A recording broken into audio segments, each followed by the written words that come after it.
Minha filha disse: "Mãe, você não vai na festa, vai estragar tudo." Sorri por fora e virei as costas.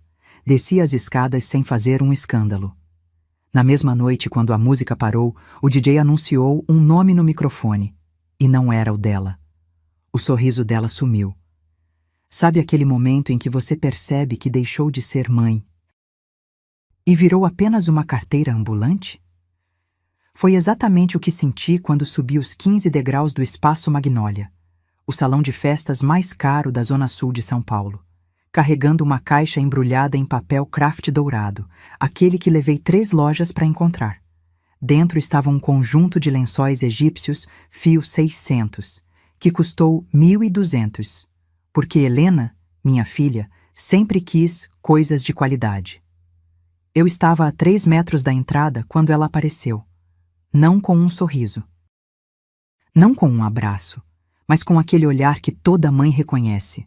O olhar de quem está prestes a te esfaquear com palavras. Mãe.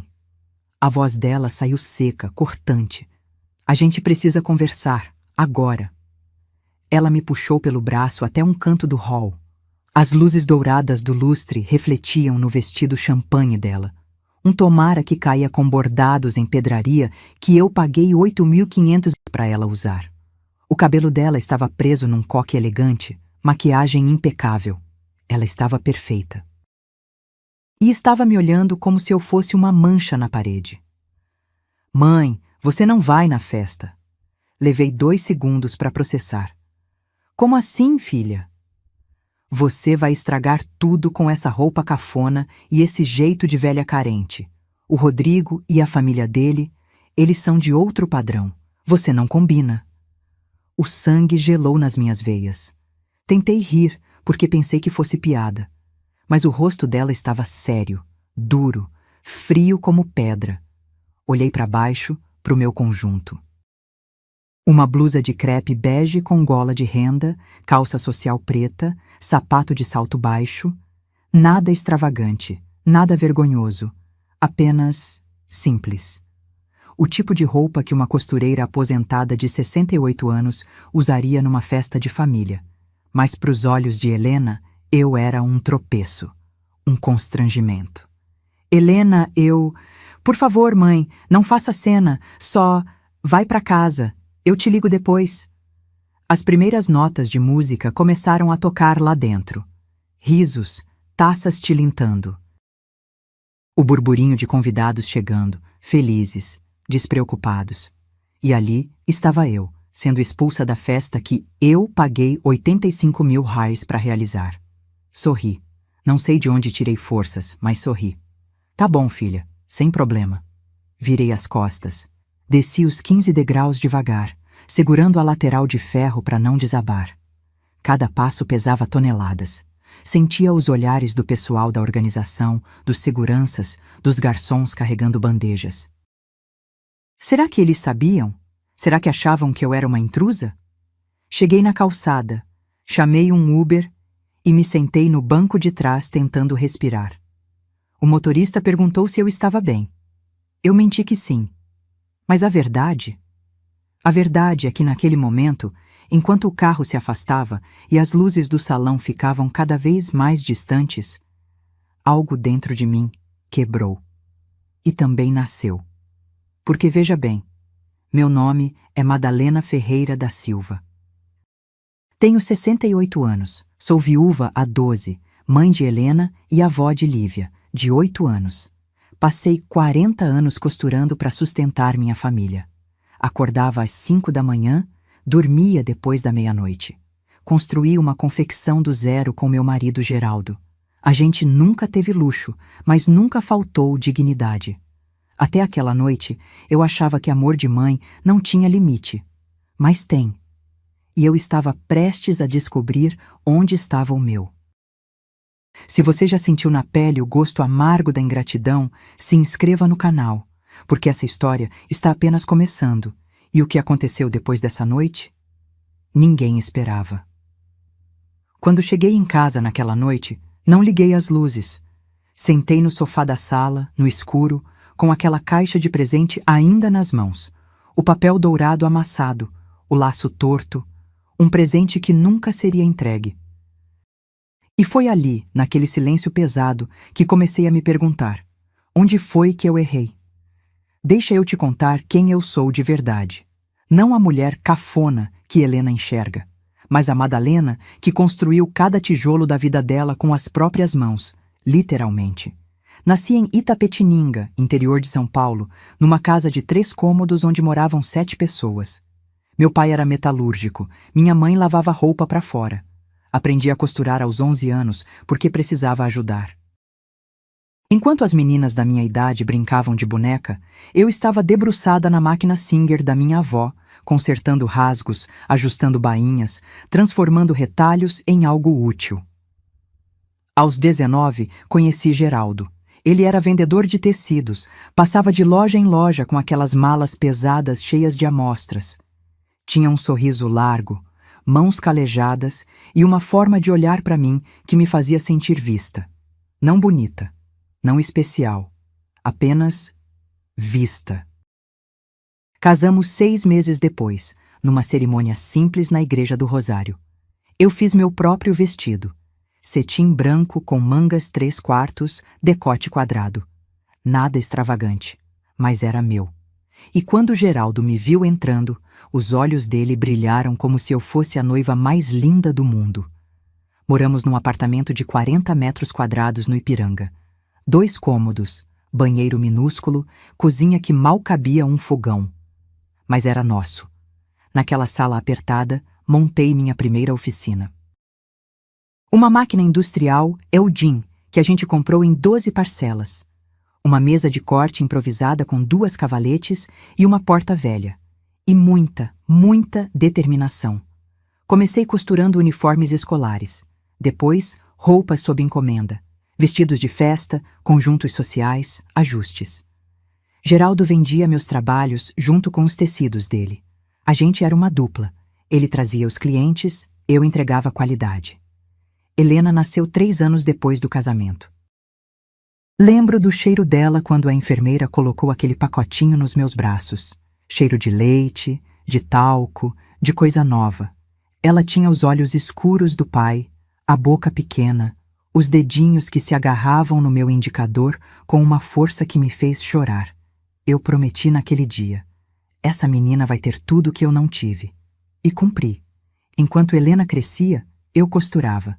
Às vezes até de madrugada, com ela dormindo no berço ao meu lado, embalada pelo barulho ritmado da máquina. Geraldo ampliou o negócio. Alugamos um ponto comercial pequeno na Rua Vergueiro. Confecções Madá em Geraldo era o nome. Simples, direto, honesto. Helena estudou em escola particular. Teve aulas de balé, de inglês. Nunca passou necessidade. Mas também nunca foi mimada. A gente ensinava o valor das coisas. Quando ela queria algo, explicávamos quanto custava, quanto tempo de trabalho aquilo representava. Ela entendia. Ou pelo menos, eu achava que entendia. A vida era boa. Não éramos ricos, mas estávamos construindo algo sólido. Até que Geraldo teve um infarto. Foi numa terça-feira de manhã, 8 da manhã.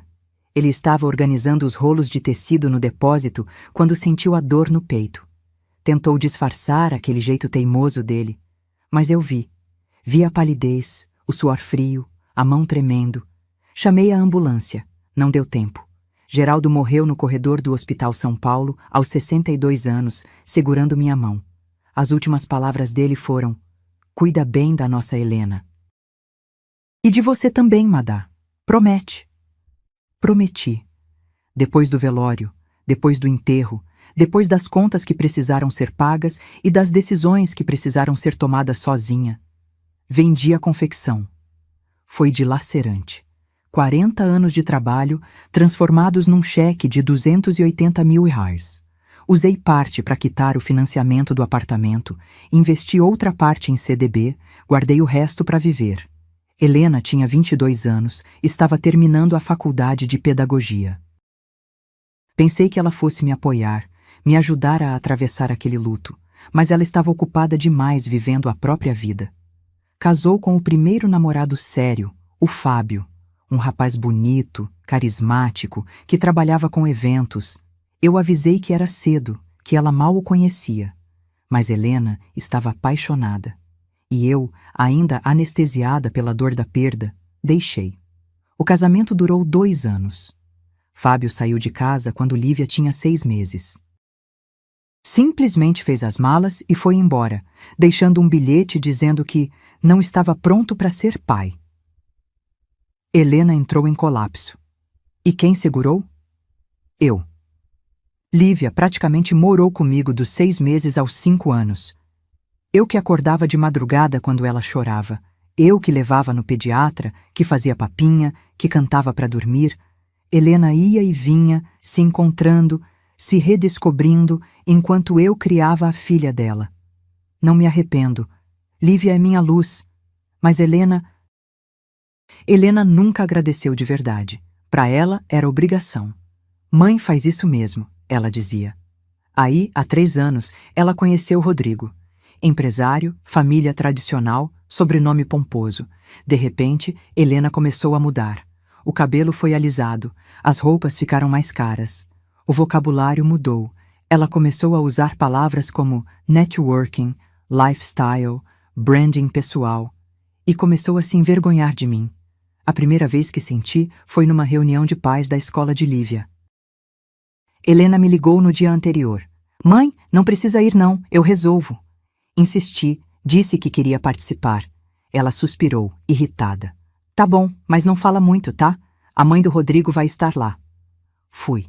Fiquei quieta no meu canto, mas percebi os olhares de Helena, checando minha roupa, meu cabelo, minha postura, como se eu fosse uma bomba prestes a explodir e envergonhá-la. Depois vieram outras situações. Ela esquecia de me convidar para jantares. Não me apresentava para os amigos novos. Quando o Rodrigo vinha buscar Lívia, Helena inventava desculpas para eu não estar em casa. Eu engolia. Achava que era fase, que ia passar, mas não passou. E quando ela veio me pedir dinheiro para a festa de noivado, com aqueles olhos marejados, aquela voz chorosa, eu deveria ter desconfiado. Mas mãe não desconfia. Mãe acredita. E às vezes, a crença cega é o erro mais caro que a gente comete. Helena apareceu na minha casa numa quinta-feira à tarde. Não avisou que vinha. Simplesmente tocou a campainha, entrou e se jogou no sofá da sala, com aquela expressão que eu já conhecia bem, a expressão de quem quer algo. Mãe, preciso conversar com você. Preparei café. Coloquei as xícaras de porcelana que Geraldo me deu no nosso 10º aniversário de casamento, aquelas com borda dourada. Servi biscoitos de polvilho que eu mesma havia feito naquela manhã. Sentei na poltrona em frente a ela e esperei. Helena mexeu no café sem beber. Olhou para a janela. Suspirou fundo, daquele jeito teatral. O Rodrigo pediu minha mão. Meu coração deu um salto. Não de alegria pura, mas daquela alegria misturada com medo que toda mãe sente quando a filha vai casar. Sorri. Que maravilhoso, filha! Quando foi? Semana passada, num restaurante francês nos Jardins. Ele fechou o lugar inteiro. Tinha violinista, rosas vermelhas na mesa. Foi lindo, mãe. A voz dela amoleceu. Os olhos brilharam. Por um segundo, vi minha menina de novo. E você tá feliz? Muito. Ela respirou fundo. Mas tem uma coisa. Pronto. Ali estava. O mas que transforma a conversa boa em pedido incômodo. A família do Rodrigo, eles são tradicionais, sabe? O pai dele é dono de 3 concessionárias, a mãe é decoradora de interiores, os irmãos todos bem-sucedidos. Eles esperam um certo padrão. Tomei um gole do café. Estava quente demais, queimou minha língua, mas não reclamei. E o que isso tem a ver comigo, Helena? Eles vão fazer o noivado oficial. Uma festa. E não pode ser qualquer coisa, mãe. Precisa ser digna, à altura. Entendo. O problema é que a gente não tem dinheiro suficiente. O Rodrigo investiu tudo na empresa dele. Tá esperando um retorno grande, mas ainda não veio. E eu... Você sabe, professora não ganha bem. Ela parou, me encarou. E então veio. eu preciso de 80 mil reais. Quase deixei a xícara cair. Helena, isso é muito dinheiro. Eu sei, mãe. Acredita que eu sei? Mas se eu não fizer uma festa à altura, a família dele vai pensar que sou qualquer uma. Vão achar que o Rodrigo tá se casando com alguém sem classe, sem estrutura. E eu não posso deixar isso acontecer. Levantei, fui até a janela. Lá fora, o dia estava cinza, chuviscava. As folhas da jabuticabeira no quintal balançavam com o vento. Filha, esse dinheiro é tudo que eu tenho guardado. São anos de trabalho, é minha segurança. E eu não sou sua segurança? Eu não sou sua filha? A voz dela subiu de tom. Mãe, eu nunca pedi nada. Nunca. Eu trabalhei, me virei sozinha, criei a Lívia praticamente sem ajuda. Sem ajuda? Virei para ela, incrédula. Helena, quem cuidou da sua filha por 5 anos enquanto você se encontrava? Ela desviou o olhar, mordeu o lábio. Não é sobre isso. É sobre você confiar em mim, acreditar no meu futuro. Se você me ama de verdade, se quer ver sua neta feliz num lar estruturado, num ambiente estável, você me ajuda.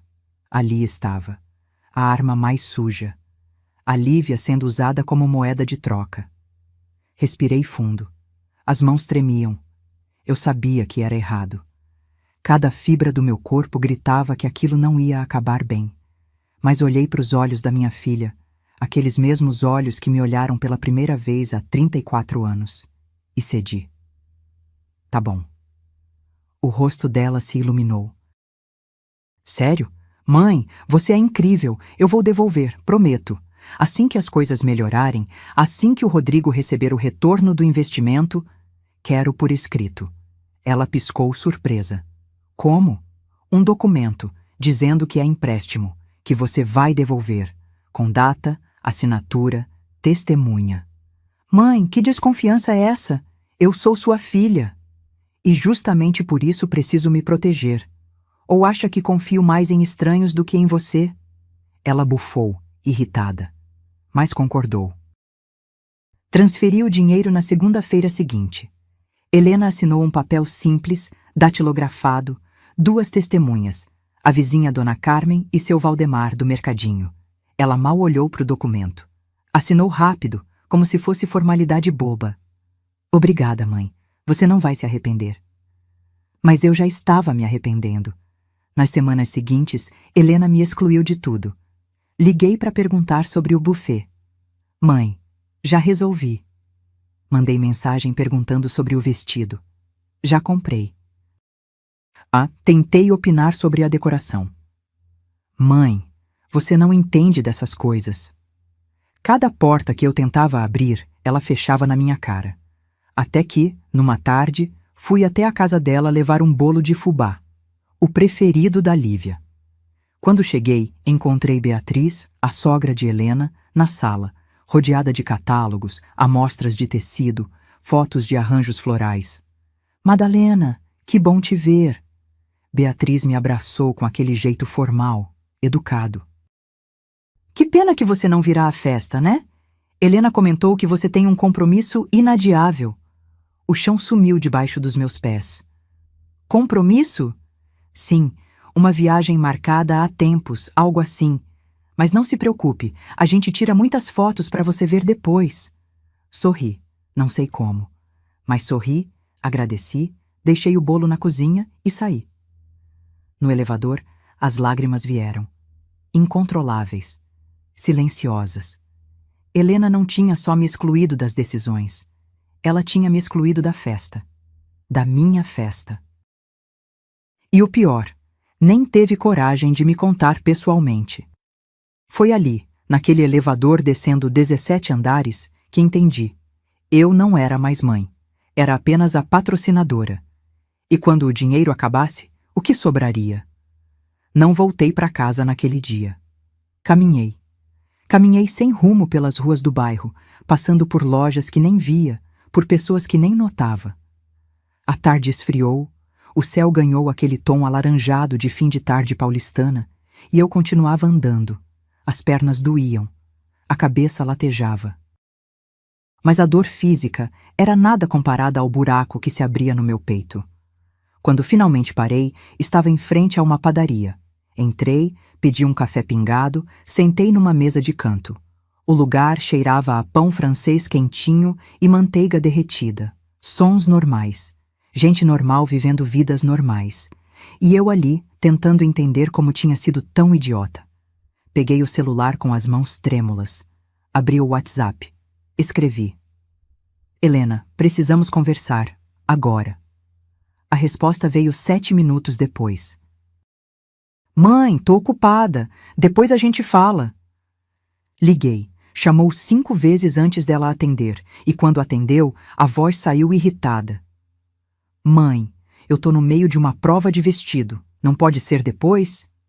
Não, não pode. Minha voz saiu mais firme do que eu esperava. Ou você vem aqui na padaria Estrela da Aclimação agora, ou eu vou aí na loja, e vou fazer a cena que você tanto tem medo que eu faça. Silêncio. Você tá me ameaçando? Não, tô te dando uma escolha. Ela desligou. 23 minutos depois, Helena entrou na padaria. Estava impecável. Calça alfaiataria cinza, blusa de seda branca, escarpã nude, bolsa de couro legítima. O cabelo solto caía em ondas perfeitas. Ela era bonita. Sempre foi. Mas naquele momento, olhando para ela se aproximar com aquela expressão de quem está aborrecida por ser interrompida, percebi. Eu não conhecia mais minha filha. Ela sentou na minha frente, cruzou os braços. E então, o que é tão urgente? Encontrei a Beatriz hoje. O rosto dela congelou, só por uma fração de segundo, mas eu vi. E ela me disse que é uma pena eu não poder ir na festa, por causa do meu compromisso inadiável. Helena suspirou, passou a mão no cabelo. Mãe, eu ia te contar. Quando? Depois da festa? Ou ia deixar eu descobrir sozinha, como descobri hoje? Não é pessoal, é só que a situação ficou complicada. Complicada, repeti a palavra, deixando-a flutuar no ar entre nós. 85 mil reais do meu suor, da minha vida inteira de trabalho, e você me diz que a situação ficou complicada? Ela olhou ao redor, constrangida. Abaixou a voz. Mãe, não faz escândalo aqui. Quero meu dinheiro de volta. Ela piscou, como se não tivesse ouvido direito. O quê? Meu dinheiro, 85 mil reais. Quero de volta, hoje. Mãe, você enlouqueceu? Já gastei tudo. O salão, o buffet, o vestido, o fotógrafo, os convites, a decoração. Não é problema meu. Minha voz não tremeu. Nem uma vez. Você assinou um documento dizendo que era empréstimo. Ou devolve, ou eu aciono a justiça. Helena riu. Uma risada curta, seca, sem humor. A justiça? Mãe, pelo amor de Deus, você vai processar a própria filha por causa de dinheiro? Não é por causa de dinheiro. Inclinei para frente, segurei o pulso dela. É por causa de respeito. Você me usou, me transformou em banco, e agora quer me excluir da festa como se eu fosse uma vergonha. Ela puxou o braço de volta. Você não entende. O Rodrigo e a família dele, eles são de outro nível. Eles têm padrões, expectativas. E você, mãe, com todo o respeito... Ela olhou para mim de cima a baixo. Você não se encaixa. As palavras entraram como facas. Não me encaixo. Não. Ela disse simplesmente, sem remorso. Suas roupas são antiquadas. Seu jeito de falar é interior. Você não sabe se portar em ambientes sofisticados. Ia ficar lá perdida, sem saber qual talher usar, fazendo perguntas constrangedoras, puxando conversa com gente que não tem nada a ver com você. Gente como a Beatriz? Exatamente como a Beatriz. Ela é decoradora, viajada, culta, conversa sobre arte, sobre vinhos, sobre arquitetura. O que você ia falar? Sobre costura? Sobre novela? Cada palavra era uma bofetada. Você tem vergonha de mim. Helena desviou o olhar. Não é vergonha, é proteção. Tô te protegendo de passar por uma situação desconfortável e tô protegendo o meu relacionamento também. Protegendo as minhas custas. Mãe, para de drama. Você não precisa ir na festa para ser minha mãe. Depois eu te mostro as fotos, te conto tudo. Não quero fotos. Levantei, peguei minha bolsa. Quero meu dinheiro de volta. Tem até sexta-feira. Se não devolver, vou atrás dos meus direitos. Não tenho como devolver. E você não vai fazer nada porque sabe que isso destruiria nossa relação. Parei na porta. Virei para ela. Nossa relação, Helena? Que relação? A que você inventou, onde eu sou apenas um cofre que você abre quando precisa? Saí sem esperar resposta. Fui direto para casa. Tranquei a porta, sentei no chão da sala e chorei. Chorei como não chorava desde o funeral do Geraldo. Chorei até não ter mais lágrimas, até a garganta doer, até o corpo tremer de exaustão. Mas quando o sol começou a se pôr, quando a sala ficou mergulhada naquela penumbra cinza do fim do dia, algo mudou. Levantei, lavei o rosto. Olhei para o espelho do banheiro. A mulher que me encarava de volta tinha olhos inchados, rugas profundas, cabelos grisalhos desgrenhados. Mas também tinha algo novo. Determinação. Helena achava que eu ia engolir calada, que ia aceitar ser humilhada e descartada como um trapo velho. Ela não me conhecia tão bem quanto pensava. Porque a Madalena que costurou 40 anos, que construiu um negócio do zero, que criou uma filha sozinha depois de enviuvar, que cuidou de uma neta quando a própria mãe fugiu das responsabilidades, essa Madalena não era covarde. Essa Madalena sabia lutar. E se Helena queria me excluir da festa que eu paguei, então eu ia entrar, do meu jeito, na minha hora. E quando eu saísse daquele salão, ninguém, especialmente minha filha, ia esquecer quem realmente mandava ali. Aquela noite não dormi. Fiquei sentada na cama, as costas apoiadas contra a cabeceira de madeira, olhando para a janela. Lá fora, São Paulo piscava suas luzes indiferentes. Carros passavam. Vidas aconteciam. E eu ali, sentindo como se tivesse sido atropelada e deixada sangrando na sarjeta. 3 da manhã. 4, 5. Quando o sol começou a clarear o horizonte, algo dentro de mim clicou. Levantei. Fui até o armário do quarto, aquele guarda-roupa antigo de mogno que Geraldo comprou num leilão há 30 anos. Abri a porta esquerda, afastei os casacos de inverno que raramente uso e lá, no fundo, estava o cofre. Um pequeno cofre cinza, embutido na parede, com uma combinação numérica que só eu sabia. 170362. A data do nosso casamento. Geraldo sempre foi cuidadoso com documentos. Dizia que papel guardado é segurança garantida. Depois que ele morreu, revisei tudo rapidamente. Certidão de óbito, escrituras, documentos do negócio. Mas nunca tive coragem de mexer no fundo.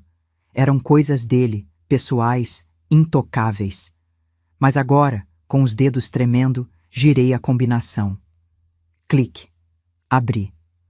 O cheiro de papel velho me atingiu primeiro. Dentro havia pastas organizadas com aquela meticulosidade típica do Geraldo. Etiquetas escritas à mão. Confecção, contratos, imóveis, investimentos, pessoal. Peguei a pasta de imóveis. Folheei devagar. E foi ali que vi. Uma escritura registrada em cartório, datada de 2 meses antes da morte de Geraldo. Era referente à propriedade onde funcionava a nossa confecção. Um galpão comercial na Zona Leste que acabou sendo vendido junto com o negócio. Mas tinha uma cláusula que eu não tinha percebido antes, escrita em linguagem jurídica complicada. Li 3 vezes até entender. O valor correspondente a 40% da venda do imóvel será resguardado em usufruto vitalício à cônjuge Madalena Ferreira da Silva, sendo o restante destinado aos herdeiros diretos apenas após o falecimento da mesma. Respirei fundo. Isso significava que Helena não tinha direito ao dinheiro que eu guardava. Legalmente, aquilo era meu. A herança dela só existiria quando eu morresse. E o dinheiro que dei para a festa? Era empréstimo, puro e simples. Continuei vasculhando. No fundo do cofre, envolto num pano de veludo verde musgo, encontrei um envelope amarelado com meu nome escrito na caligrafia torta de Geraldo. Para minha Madá. Abra quando precisar de força. As mãos tremeram ao rasgar o lacre. Dentro, uma carta escrita em 3 páginas de papel ao maço, com aquela letra miúda e pressionada que ele fazia quando estava emocionado. Madá, se você está lendo isso, é porque eu já parti. E se está lendo agora, depois de tanto tempo, é porque algo te feriu fundo. Eu te conheço, minha velha. Você aguenta calada. Engole sapo. Acha que amor é sacrifício sem limites, mas não é. Amor verdadeiro tem dignidade, e dignidade exige respeito. Eu sempre te achei forte demais, mais forte que eu, mas sua força vinha com um defeito. Você deixava as pessoas passarem por cima de você quando vinham com desculpa de amor. Nossa Helena herdou um pouco disso. Ela sabe que você cede, e vai usar isso. Não deixa, Madá. Não se torna capacho da própria filha. Se um dia precisar provar seu valor, use os documentos que deixei. Eles são sua armadura. Eu cuidei de tudo para que você nunca ficasse desamparada, mesmo que eu não estivesse mais aqui. Te amei cada dia que passei ao seu lado. E onde eu estiver, continuo te amando. Seu Geraldo. Chorei. Mas não era mais choro de dor. Era choro de raiva, de vergonha, de despertar. Geraldo tinha me preparado para esse momento. Ele sabia. Sempre soube que um dia eu precisaria me defender. E me deixou as ferramentas. Guardei a carta contra o peito. Respirei fundo. Então peguei o telefone e liguei para o único advogado que conhecia, Dr. Tiago Mendes, filho da Dona Carmen, minha vizinha. Ele tinha uns 40 anos, escritório pequeno mas sólido, reputação honesta. Atendeu no 3º toque, voz sonolenta. Alô? Tiago, aqui é a Dona Madalena, vizinha da sua mãe. Desculpa ligar tão cedo, mas preciso de um advogado. É urgente. Ele acordou imediatamente. Claro, Dona Madalena. O que aconteceu? Contei tudo, cada detalhe. O dinheiro, a festa, a humilhação, o documento assinado. Tiago ficou em silêncio alguns segundos após eu terminar. A senhora tem o contrato que ela assinou? Tenho, com a assinatura dela, data, testemunhas. Então a senhora tem um caso sólido. Isso é empréstimo, não doação. Se ela não pagar, podemos executar a dívida. Mas posso sugerir algo. Fala. Antes de processar, vamos fazer uma notificação extrajudicial. Um documento oficial exigindo pagamento em prazo determinado. Às vezes, o susto resolve. E se não resolver, aí partimos para a justiça. Quanto tempo leva? A notificação, 2, 3 dias. Depois disso, damos um prazo de 10 dias úteis para ela responder. Se ignorar, entramos com a ação. Faz isso. E, Tiago, tem outra coisa. Diga. Preciso de um investigador particular, discreto, que descubra a situação financeira real do noivo dela. Dinheiro, dívidas, investimentos, tudo. Houve uma pausa. Dona Madalena, a senhora está planejando algo? Sorri. Pela primeira vez em dias, sorri de verdade. Não, Tiago, só estou me protegendo e me conhecendo de novo. Desliguei. Voltei para o cofre. Peguei as joias que Geraldo me deu ao longo dos anos. O anel de formatura dele, os brincos de pérola, o colar de ouro que ganhei no nosso 25º aniversário. Nada extravagante, mas cada peça valia algo. Não para vender, mas para lembrar quem eu era. A mulher que merecia estar naquela festa, e ia estar, porque Helena estava prestes a aprender uma lição que eu deveria ter ensinado há muito tempo. Você não morde a mão que te alimenta. Você não humilha quem te sustenta. E quando se esquece disso, a conta vem. E vem alta. Nos 5 dias seguintes, virei atriz. Helena ligava. Eu atendia com voz normal, Perguntava sobre a Lívia, sobre os preparativos, sobre como ela estava. Nada de cobrança, nada de mágoa aparente. Apenas normalidade. Mãe, você tá bem? Ela chegou a perguntar na quarta ligação, desconfiada. Tô sim, filha. Só cansada. Idade chega pra todo mundo, né? Ela riu, aliviada. Achou que eu tinha desistido, que tinha aceitado meu lugar de mãe descartável. Pobre Helena. Não fazia ideia do furacão que se formava em silêncio. Na terça-feira, fui ao escritório do Tiago, um prédio comercial modesto na Liberdade, 3º andar, sala pequena, mas organizada. Ele me recebeu com café e biscoitos, sentou do outro lado da mesa cheia de processos empilhados. Dona Madalena, tenho novidades. Meu coração acelerou. A notificação foi enviada ontem por AR. Sua filha deve receber amanhã ou depois. Mas tem outra coisa. Ele abriu uma pasta, tirou um relatório de umas 15 páginas grampeadas. O investigador que indiquei, Marcelo Fonseca, trabalhou rápido. E o que ele descobriu? Bem, prepare-se. Peguei o relatório. Comecei a ler. Rodrigo Santos Cavalcante, 36 anos, empresário. Na primeira página, tudo parecia legítimo.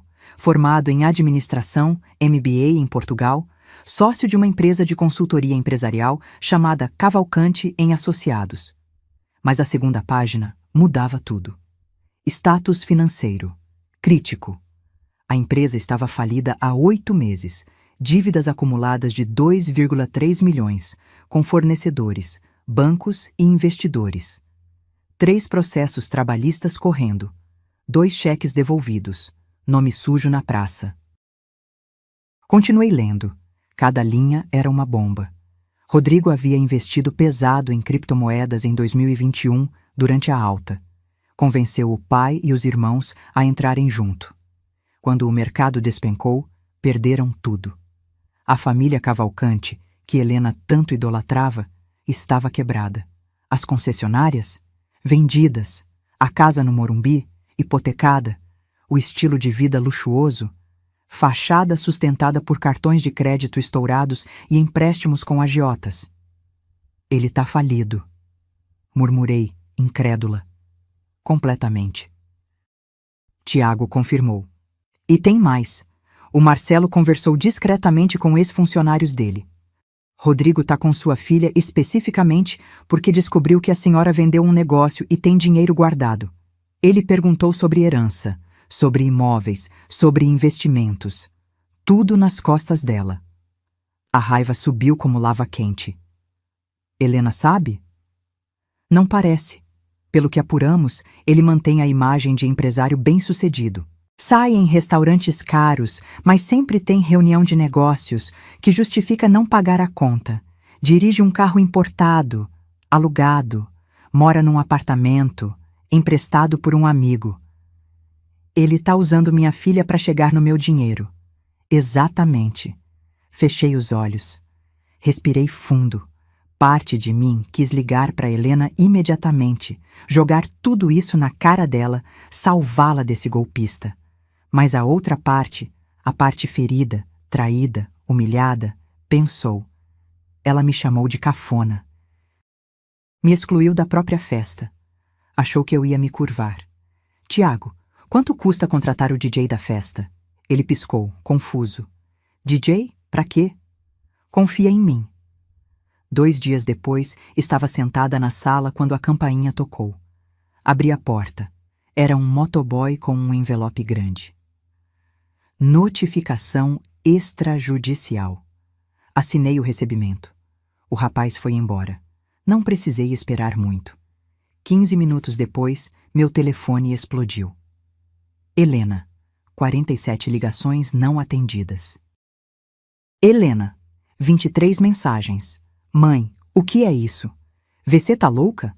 Notifica call judicial? Tá me processando? Liga pra mim agora. Desliguei o celular. Fui até o armário, tirei o conjunto que havia separado. Não era cafona. Era elegante, discreto, poderoso. Blusa de seda bordô com gola alta, calça preta alfaiataria que eu mesma ajustei perfeitamente no meu corpo, escarpin de salto médio preto. Provei. Olhei no espelho.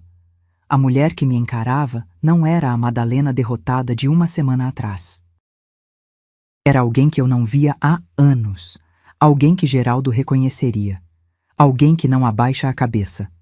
Na sexta à tarde, véspera da festa, recebi a ligação que esperava. Dona Madalena, aqui é o Fábio, do Espaço Magnólia. Oi, Fábio. A senhora me pediu para ligar quando o pagamento do DJ chegasse. Acabou de cair na conta. R$ 3.000 a mais que o combinado com a cliente. Perfeito. Então tá confirmado? Ele segue meu roteiro? Sim, senhora. Às 22h30, exatamente como a senhora pediu. Obrigada, Fábio. Desliguei. Sorri. Helena tinha contratado DJ, buffet, decoração, fotógrafo, tudo com o meu dinheiro. Mas o que ela não sabia é que dinheiro compra lealdade. E quando você paga mais, a lealdade muda de lado. O DJ agora trabalhava para mim. O segurança da porta já tinha recebido 500 extras para me deixar entrar pela cozinha. O fotógrafo ia capturar cada segundo da minha entrada triunfal. Tudo preparado, tudo calculado. Sábado amanheceu com sol forte. Fiquei calma o dia inteiro. Tomei banho demorado, passei creme nas mãos, nas pernas, pintei as unhas com esmalte vermelho vinho. Prendi o cabelo num coque baixo, elegante. Coloquei os brincos de pérola. Às 20h45, pedi um Uber. O motorista, um senhor de uns 50 anos, me olhou pelo retrovisor. A senhora tá linda. Festa de família? Algo assim. Posso falar uma coisa? A senhora tem um ar de quem vai dar um baile em alguém hoje. Sorri. Pode ser. Quando o carro parou em frente ao Espaço Magnólia, o salão já estava radiante. Luzes douradas, música alta, riso de convidados bem vestidos entrando. Vi Helena passar pela porta de vidro, deslumbrante no vestido champanhe, sorrindo, o braço entrelaçado com Rodrigo. Ela achava que tinha vencido, que tinha me eliminado da equação. Mas a festa estava só começando. E quando as luzes se apagassem, quando o DJ pegasse aquele microfone, quando meu nome ecoasse pelas caixas de som, o sorriso dela ia desaparecer. E nunca mais ia voltar do mesmo jeito. Entrei pelo estacionamento dos fundos, exatamente como combinado. O segurança, um rapaz jovem de boné preto e colete refletivo, me reconheceu imediatamente. Acenou com a cabeça, apontou para a porta lateral que dava acesso direto às cozinhas. Ninguém mais me viu. Ninguém precisava. Ainda. A cozinha era um formigueiro organizado. Garçons circulavam com bandejas prateadas, canapés de salmão, bruschetas, taças de espumante. O cheiro de comida cara preenchia o ar. Molho de mostarda e mel. Queijos importados, camarões grelhados. R$ 85.000 tinham comprado um banquete digno de realeza, com o meu dinheiro. Dona Madalena, uma mulher de avental branco, se aproximou, sorridente. Devia ter uns 30 anos, cabelo preso, maquiagem básica. Sou a Júlia, do buffet. O Fábio me avisou. A senhora quer ir direto para o salão ou prefere esperar aqui? Vou subir, mas devagar. Quero ver primeiro. Ela assentiu, compreensiva. Me guiou por um corredor estreito até uma escadaria de serviço. Subimos em silêncio. Meus saltos batiam no concreto, ecoando seco. Chegamos a uma porta discreta que dava para o segundo andar do salão. Uma área tipo mezanino com vista privilegiada para a festa. Normalmente usado pela equipe de som e luz. Perfeito. Fiquei ali, nas sombras, observando. E, meu Deus, era lindo. O salão estava transformado. Arranjos florais gigantes, rosas brancas, lírios, hortênsias, espalhados estrategicamente. Tecidos de seda drapeados no teto, criando ondas elegantes. Mesas redondas cobertas com toalhas de linho creme, guardanapos dobrados em formato de cisne, castiçais dourados com velas acesas. Um arco de flores na entrada onde os convidados tiravam fotos. Luzes indiretas banhavam tudo num tom dourado quente. Podia sentir o dinheiro escorrendo pelas paredes. Helena estava no centro do salão, cercada por um grupo de mulheres bem vestidas. Ela ria, gesticulava, exibia o anel de noivado. Um solitário que eu nem queria imaginar quanto custou. O vestido champanhe brilhava sob as luzes. Ela estava radiante, completamente à vontade. Como se tivesse nascido para aquilo. Rodrigo estava ao lado do pai. Um senhor grisalho, barriga proeminente, terno azul marinho impecável. Conversavam com outros homens, provavelmente falando de negócios, de investimentos, de coisas que homens ricos discutem em festas. Rodrigo tinha aquele sorriso fácil, confiante. O tipo de homem que convence qualquer um de qualquer coisa. Mentiroso. Beatriz, a sogra, estava sentada numa mesa lateral com outras senhoras da mesma idade. Todas perfeitamente arrumadas, cabelos impecáveis, joias discretas, mas caras. Conversavam, riam baixinho, bebericavam champanhe. A alta sociedade paulistana se divertindo. E então vi Lívia. Minha netinha estava num canto do salão com outras 3 crianças, correndo entre as mesas, rindo. Usava um vestidinho rosa claro com laço nas costas, o cabelinho castanho solto em cachos. Ela parecia tão feliz, tão alheia a toda a podridão escondida debaixo daquela superfície bonita. Algo apertou no meu peito. Será que eu estava fazendo a coisa certa? A dúvida durou 3 segundos.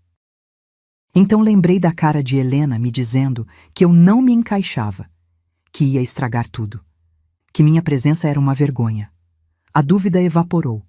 Um garçom passou perto de mim com uma bandeja de salgados. Peguei um, mordi. Bolinho de bacalhau. Crocante, saboroso, recheio cremoso. Devia custar uns R$ 15 cada, multiplicado por 200 convidados. Mais um pedacinho da minha economia derretendo em bocas alheias. A música mudou. Algo mais animado. Casais começaram a dançar. Helena e Rodrigo abriram a pista, ela grudada nele, sorrindo, os olhos fechados como se estivesse no paraíso. Fotógrafos circulavam, capturando cada ângulo. Flashes estourando. Momento perfeito congelado para sempre. Momento construído com traição. Olhei para o relógio. 21h47. Ainda faltava. Mas eu era paciente. 40 anos costurando me ensinaram paciência. Você não apressa o acabamento. Não pula etapas. Vai ponto por ponto, linha por linha, até a peça estar perfeita. E essa revanche precisava ser perfeita. Desci da área de som e luz.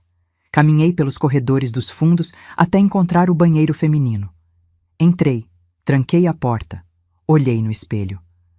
A maquiagem estava intacta, o batom vermelho vinho ainda perfeito, o cabelo preso firme, a blusa bordô sem uma ruga. Eu estava pronta, lavei as mãos, respirei fundo. 3 vezes, dentro, fora, dentro, fora. Geraldo, se você tá me vendo de algum lugar, espero que esteja orgulhoso. Saí do banheiro. O corredor estava vazio.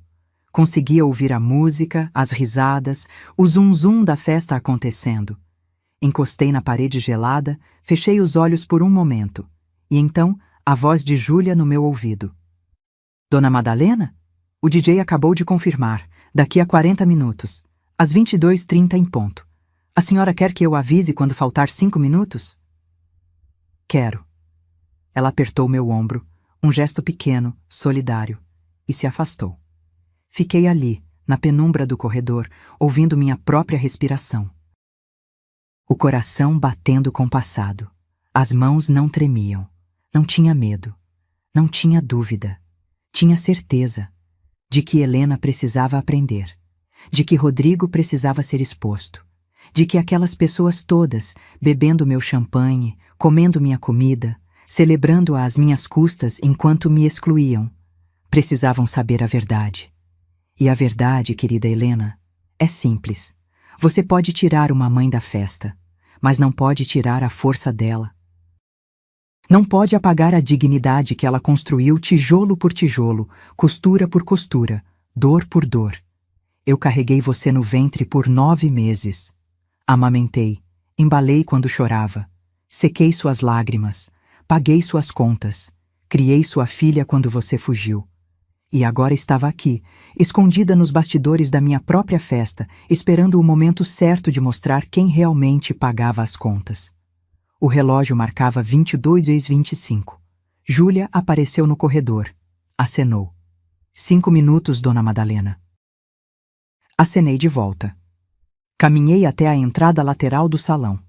A mesma porta de vidro por onde os garçons entravam e saíam. Dava para ver tudo dali. Helena no centro, Rodrigo ao lado, Beatriz sorrindo, Lívia dançando. A música começou a diminuir. O DJ ajustou o microfone. E foi ali, naqueles últimos segundos, antes do mundo de Helena desabar, que percebi. Não era sobre vingança. Era sobre justiça. Era sobre me resgatar. Era sobre ensinar que amor sem respeito é apenas exploração bem embalada. A música parou. O silêncio que se instalou foi quase físico.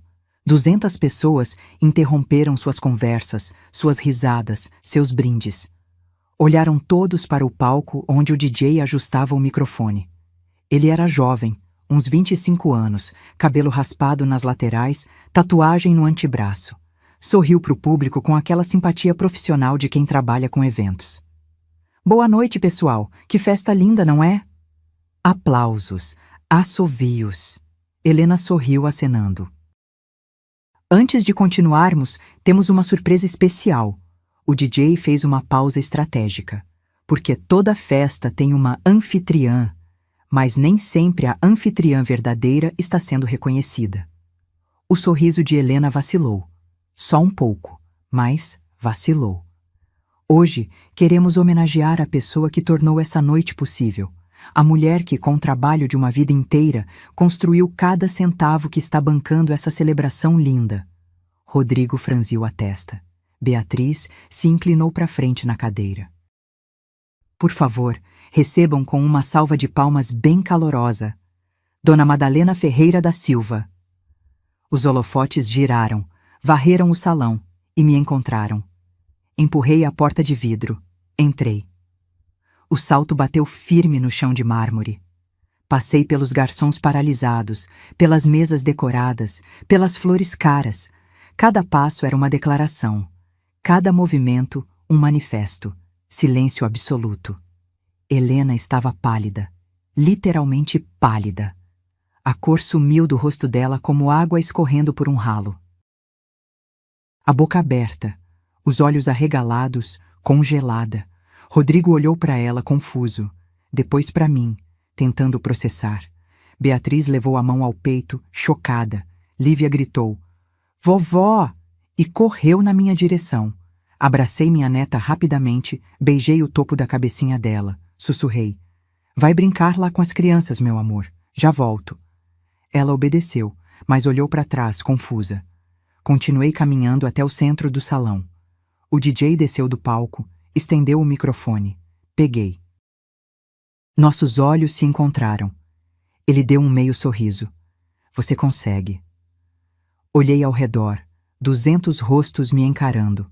Alguns curiosos, outros constrangidos, outros claramente perdidos, sem entender o que estava acontecendo. E Helena, minha filha, no centro, tremendo. Levantei o microfone. Minha voz saiu firme, clara. "Boa noite a todos. Sei que não fui convidada para esta festa." Murmúrios, olhares trocados. "Meu nome é Madalena. Sou mãe da Helena." Apontei para ela. "E vim porque achei justo estar aqui, já que fui eu quem pagou cada centavo dela." O murmúrio aumentou. Helena tentou falar. "Mãe, não." Levantei a mão. Ela calou. R$85.000. Deixei o número flutuar no ar. Dinheiro que juntei costurando durante 40 anos, acordando às 5 da manhã, trabalhando até meia-noite, construindo uma vida digna com meu falecido marido. Algumas mulheres mais velhas assentiram, reconhecendo a luta. Minha filha me pediu esse dinheiro. Disse que precisava de uma festa à altura da família do noivo. Olhei diretamente para Rodrigo. Que a família dele tinha padrões. Expectativas. Rodrigo engoliu seco. E eu, como mãe boba que sou, dei. Porque acreditei que era para a felicidade dela. Minha voz rachinou um pouco. Não era teatro, era real. Mas depois de entregar o dinheiro, fui excluída de todas as decisões. Da escolha do buffet, do vestido, da decoração, de tudo. Helena estava chorando agora. Lágrimas borradas de rímel escorrendo. E sabe o pior? Uma semana atrás, descobri que nunca fui convidada, que minha própria filha planejava me excluir da festa, porque eu não me encaixava, porque minhas roupas são cafonas, porque meu jeito é de velha carente. Gaspes audíveis, senhoras tapando a boca, homens balançando a cabeça, desaprovando. Beatriz estava vermelha, não sabia se de raiva ou vergonha. Então vim aqui hoje, não para fazer escândalo. Respirei fundo. Mas para resgatar minha dignidade e para que todos vocês saibam quem realmente fez essa festa acontecer. Olhei para Helena nos olhos. Filha, você assinou um contrato de empréstimo, testemunhado, registrado, tem até o fim do ano para me devolver os R$ 85 mil. Ou vamos resolver isso judicialmente. Ela soluçou. Mãe, eu não tenho... Não é problema meu. Minha voz não tremeu. Você me usou, me humilhou, e agora vai aprender que mãe não é banco. Não é escada que você pisa e joga fora. Virei para o público. E já que estamos sendo honestos, olhei diretamente para Rodrigo. Acho justo que todos saibam uma coisinha sobre o noivo também. O sangue dele sumiu do rosto. Helena olhou para ele, alarmada. Abri a bolsa. Tirei o envelope que Tiago tinha me dado. 3 folhas impressas. Rodrigo Santos Cavalcante, empresário falido. 2,3 milhões de reais em dívidas. Empresa fechada há 8 meses. Nome sujo na praça. Caos. O pai dele se levantou da cadeira, apontando. Isso é mentira, calúnia! É verdade. Continuei, implacável. E mais, ele está com minha filha porque descobriu que eu tenho dinheiro. Perguntou sobre herança, sobre imóveis, sobre quanto eu deixaria quando morresse. Helena virou para o Rodrigo, os olhos arregalados de choque. Rodrigo, diz que não é verdade. Ele abriu a boca, fechou, tentou falar. Não conseguiu. Beatriz desmaiou, literalmente desmaiou. Caiu da cadeira. 3 pessoas correram para socorrer. E ali, no meio do caos que eu tinha criado, no centro do salão que eu paguei, cercada por gente rica que me desprezava 5 minutos atrás, me senti livre. Porque a verdade dói. Mas mentira mata. E eu tinha acabado de ressuscitar. Beatriz foi levada para uma sala lateral. 3 mulheres abanando com guardanapos, alguém gritando por água, outra pessoa ligando para o SAMU. O tumulto tomou conta de metade do salão, mas eu não me movi. Permaneci ali, no centro, segurando o microfone, olhando para Rodrigo. Ele estava suando, grossas gotas descendo pela testa, manchando a gola da camisa social branca. As mãos tremiam. Tentou sorrir, aquele sorriso sedutor de sempre, mas saiu torto, falso. Olha, isso tudo é um mal-entendido. Eu posso explicar. Explica então. Estendi o microfone na direção dele. Vai, explica para todo mundo aqui como sua empresa faliu. Como você perdeu o dinheiro da sua família inteira em Bitcoin. Como está morando num apartamento emprestado. Ele não pegou o microfone. Helena se aproximou dele, a voz saindo estrangulada. Rodrigo, pelo amor de Deus, fala que não é verdade. Fala que minha mãe está inventando isso tudo porque está com raiva. Inventando? Balancei os papéis. Aqui tem nome de empresa, CNPJ, processos trabalhistas, números de processos judiciais. Tudo público. Qualquer um pode consultar. Quer que eu leia em voz alta? O pai dele, ainda de pé, vermelho de raiva, avançou na minha direção. A senhora não tem o direito de vir aqui difamar meu filho. Isso é crime. Crime é enganar uma mulher para roubar a herança da mãe dela. Não recuei nem 1 centímetro. E se o senhor acha que tô difamando, me processa. Vai ser um prazer apresentar as provas em juízo. Ele travou. Olhou para o filho. A raiva foi substituída por algo pior. Decepção. Helena puxou Rodrigo pelo braço, quase gritando agora. Fala! Fala que não é verdade!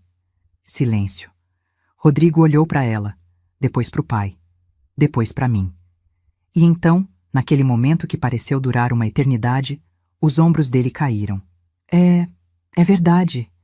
A voz saiu baixa, derrotada. A empresa faliu, eu perdi tudo e eu sabia que sua mãe tinha dinheiro guardado.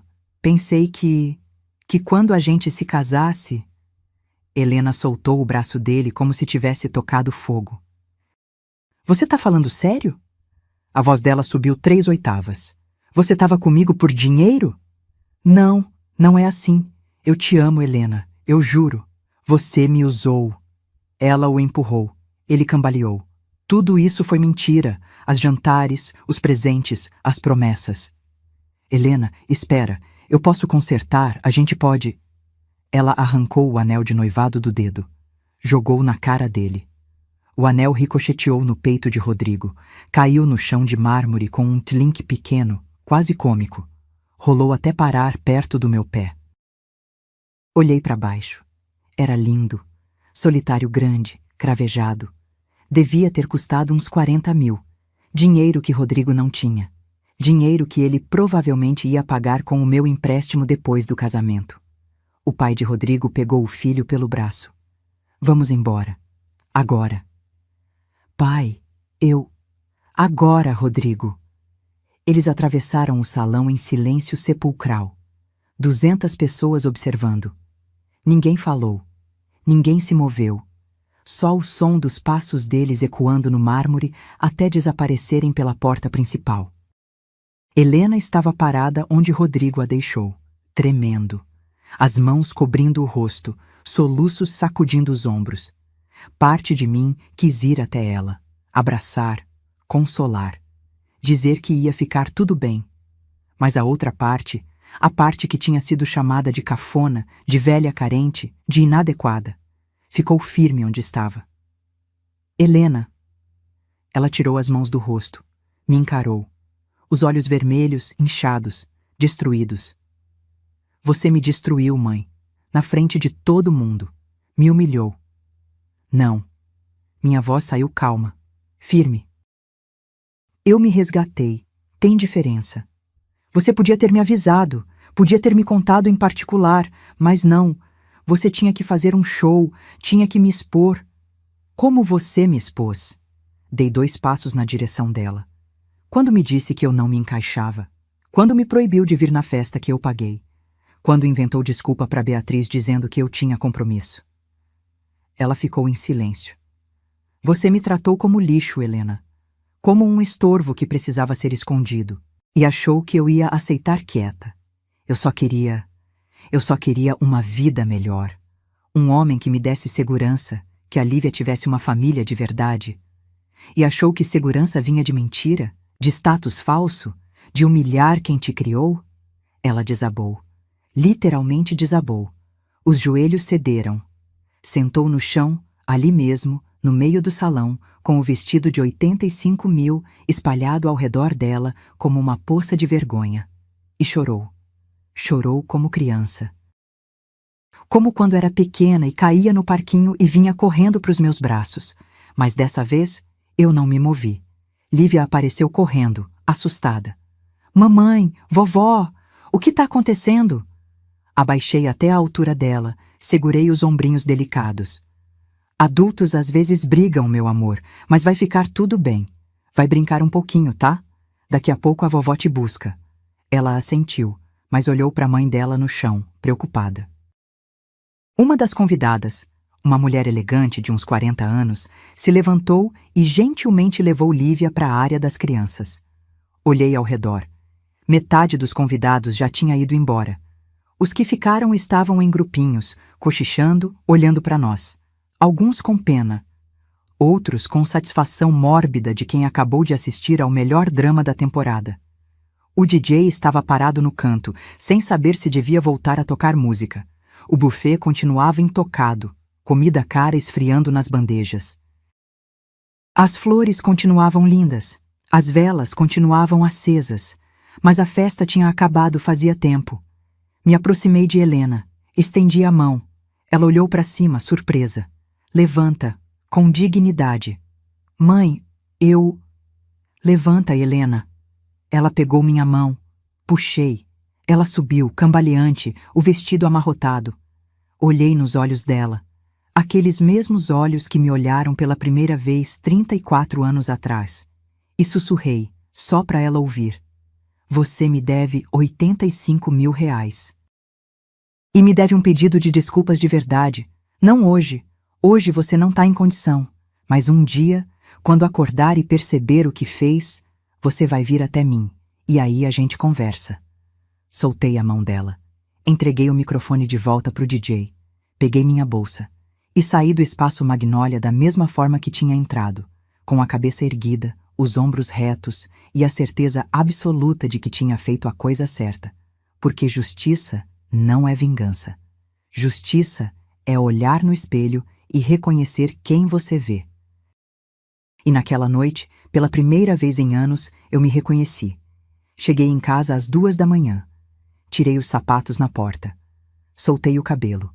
Sentei no sofá da sala sem acender as luzes, deixando apenas o clarão da lua entrando pela janela. E respirei. 1, 2, 3 vezes. Não sentia remorso. Não sentia culpa. Sentia alívio. Como quando você carrega um peso nas costas por tanto tempo que esquece como é andar sem ele. E então, de repente, o peso cai. E você se lembra. O celular tocou. Era Tiago. Dona Madalena? Vi as mensagens. Minha mãe me contou. A senhora tá bem? Tô, Tiago. Melhor do que imaginei. A notificação surtiu efeito, então. Mais do que isso. Sorri no escuro. A verdade surtiu efeito. Nos dias seguintes, fiquei em silêncio. Helena tentou ligar 17 vezes. Mandou 42 mensagens. Todas variações do mesmo tema. Precisamos conversar. Não faz isso comigo. Pelo menos pela Lívia. Eu não respondi. Não porque quisesse torturá-la. Mas porque algumas lições só entram quando você fica sozinha com elas. Quando não tem ninguém para te salvar, para abafar, para fazer de conta que não aconteceu. 1 semana depois, Lívia apareceu na minha porta. A vizinha, Dona Carmen, a trouxe de Uber. A menina estava com uma mochilinha rosa nas costas, olhos vermelhos de tanto chorar. Vovó, posso ficar uns dias aqui? Abracei minha neta, apertei forte. Ela cheirava a shampoo de morango e infância. Pode ficar o tempo que precisar, meu amor. Naquela noite, enquanto Lívia dormia no quarto de hóspedes abraçada com o ursinho de pelúcia que eu tinha dado no aniversário dela, Helena finalmente apareceu. Não tocou a campainha. Sentou na calçada em frente ao portão. Simplesmente sentou ali, no meio da noite, os joelhos encolhidos contra o peito. Olhei pela janela. Fiquei observando por 10 minutos. Ela não se moveu. Apenas ficou ali, pequena, quebrada. Desci. Abri o portão. Entra. Ela levantou devagar, como se cada movimento doesse. Entrou. Ficamos na sala, uma de frente para outra. Ela de pé. Eu sentada na poltrona. Rodrigo sumiu. A voz dela saiu rouca, cansada. Mudou o número, bloqueou nas redes sociais. A família dele também. Sumiu como se nunca tivesse existido. Não falei nada. O apartamento que a gente ia morar juntos era dele. Quer dizer, era emprestado por um amigo dele. Me despejaram. Tive que voltar para o meu aluguel antigo, mas nem isso eu consigo pagar direito. Continuei em silêncio. Perdi a amizade. As meninas do grupo pararam de me chamar. Beatriz espalhou para todo mundo que eu sou golpista, que armei tudo para dar golpe na família deles, como se eu fosse a vilã. Ela sentou no chão. Literalmente no chão, ali na frente da poltrona onde eu estava. E você tinha razão, sobre tudo. Finalmente falei. Sobre o que, exatamente? sobre eu ter te usado, sobre eu ter vergonha de você, sobre eu ter me transformado numa pessoa horrível que eu não reconheço. As lágrimas começaram a cair, silenciosas, constantes. Mãe, eu te devo desculpas. Não as desculpas rasas que a gente dá porque precisa, mas as de verdade, as que doem. Respirei fundo. Eu te perdoo, Helena. Ela soluçou surpresa, mas continuei, firme. Perdoar não significa esquecer, e não significa voltar a ser como era antes. Eu sei. Você vai me devolver os R$ 85.000. Não sei quando, não sei como, mas vai. Mesmo que leve 10 anos, mesmo que seja $500 por mês, você vai pagar. Eu vou. Prometo. E mais importante que o dinheiro, inclinei para frente, segurei o queixo dela, forcei-a a me olhar nos olhos. Você vai me respeitar. Nunca mais vai ter vergonha de mim. Nunca mais vai me esconder. Nunca mais vai tratar meu amor como garantido. Nunca mais, mãe. Eu juro. Se um dia você voltar a me tratar como tratou, eu não vou fazer escândalo. Não vou gritar. Vou simplesmente sair da sua vida. E não haverá segunda chance. Ela assentiu, tremendo. Pode ficar aqui uns dias. Até se reorganizar. Mas vai dividir as contas. Vai fazer sua parte na casa. Não é hotel, é lar. E lar se constrói junto. Tá bom. Aquela noite foi a primeira de muitas conversas. Conversas de verdade. Onde Helena me contou sobre a pressão que sentia, sobre o medo de não ser boa o suficiente, sobre como se perdeu tentando ser alguém que não era. E eu contei sobre a dor de não ser vista, de ser apenas útil, de sentir que meu valor estava atrelado ao que eu podia dar, nunca ao que eu era. 3 meses se passaram. Helena voltou a dar aulas, pegou turnos extras. Aos sábados, fazia bolos por encomenda para complementar a renda. Cada mês, depositava $2.000 na minha conta. Pouco, mas constante. Não era sobre o dinheiro, era sobre o esforço, sobre ela provar, para si mesma, mais que para mim, que tinha mudado. E mudou. Quando saíamos juntas, ela me apresentava com orgulho. Essa é minha mãe, Madalena, costureira aposentada, guerreira, mulher mais forte que eu conheço. Quando Lívia tinha a apresentação na escola, Helena fazia questão que eu sentasse na primeira fila, ao lado dela. Quando fazia bolo para vender, vinha me pedir conselhos sobre ponto de massa, temperatura do forno. Devagar, reconstruímos. Não o que tínhamos antes, aquilo estava quebrado, irreparável. Mas algo novo, mais honesto, mais real.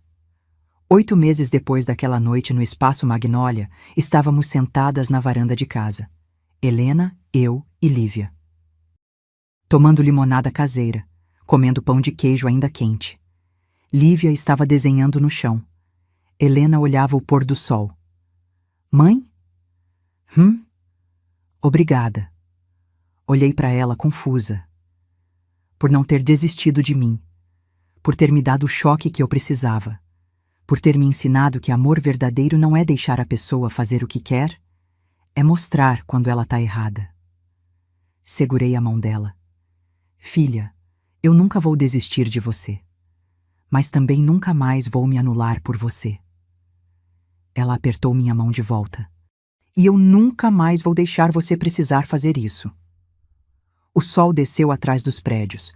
Lívia cantarolava baixinho, e ali, naquele momento simples, sem festa cara, sem aparência para manter, sem máscaras, eu estava em paz. Porque no final, dignidade não é sobre quanto dinheiro você tem, ou que roupa usa, ou se você se encaixa nos padrões de alguém. Dignidade é olhar no espelho e respeitar quem você vê. É exigir que os outros também respeitem. E é ter coragem de se afastar de quem não respeita, mesmo quando essa pessoa é sua própria filha. Hoje, enquanto escrevo isso, já se passou mais de 1 ano daquela noite. 1 ano desde que entrei no salão que eu paguei e resgatei minha dignidade. 1 ano desde que olhei minha filha nos olhos e disse, não mais. E sabe o que mudou? Tudo. E ao mesmo tempo, nada. Ainda moro na mesma casa. Ainda tomo café na mesma xícara de porcelana. Ainda acordo cedo e rego as plantas do quintal. Minha vida não virou conto de fadas. Não fiquei rica. Não viajei o mundo. Mas me encontrei. E isso, descobri, vale mais do que qualquer festa de 85 mil reais. Helena depositou o último pagamento semana passada. Foram 15 meses de 2 mil, depois aumentou para 3 mil reais quando conseguiu um emprego melhor numa escola particular. 85 mil reais de volta, inteiros, com um pequeno acréscimo que ela insistiu em pagar como juros do coração, como ela mesma chamou. Tentei recusar. Ela não deixou. Mãe, isso não é sobre devolver dinheiro, é sobre devolver respeito, dignidade, confiança, e essas coisas não têm preço, mas têm peso. Chorei quando ela disse isso. Abraçada com minha filha ali na mesa da cozinha, as duas derramando lágrimas no bolo de cenoura que tínhamos acabado de fazer juntas. Lívia entrou correndo, achou que estávamos brigando, ficou apavorada. Tivemos que explicar que eram lágrimas boas. Lágrimas de conserto, não de quebra. Ela não entendeu muito bem. Mas abraçou as duas a gente mesmo assim. Às vezes olho para trás e penso, e se eu tivesse ficado em casa naquela noite? E se tivesse aceitado a exclusão calada? Teria me poupado da exposição, da dor, da vergonha pública. Mas também teria me condenado a uma vida inteira sendo invisível, sendo conveniente, sendo a mãe que só existia quando precisavam de algo. E essa não era a Madalena que Geraldo amou. Não era a mulher que construiu um negócio do zero. Não era quem eu realmente era. Aprendi algo fundamental nesse processo. Amor de mãe não deveria ser incondicional. Pelo menos não da forma como sempre nos ensinaram. Podemos amar incondicionalmente e ainda assim exigir respeito. Podemos perdoar e ainda assim cobrar responsabilidade. Podemos ser mães dedicadas e ainda assim ter limites. Porque quando amamos sem limites, não estamos amando. Estamos nos anulando. E filhos que crescem vendo mães anuladas aprendem que isso é normal, que podem pisar, que podem usar, que podem descartar, até que um dia alguém pisa neles da mesma forma, e aí doí. E aí vem a revolta. Como alguém pode me tratar assim? Mas nós, mães, ensinamos, com nosso silêncio, com nossa aceitação, com nossa crença equivocada de que sofrer pelos filhos é sinônimo de amor. Não é. Amor verdadeiro também educa, também corrige, também diz não. E quando preciso, amor verdadeiro expõe. Hoje, quando saio com Helena e Lívia, seja no mercado, na praça, no cinema, sinto diferença. Não só da parte dela, mas da minha também. Ando mais ereta, falo mais firme, não abaixo mais a cabeça quando entro num ambiente que não é para mim.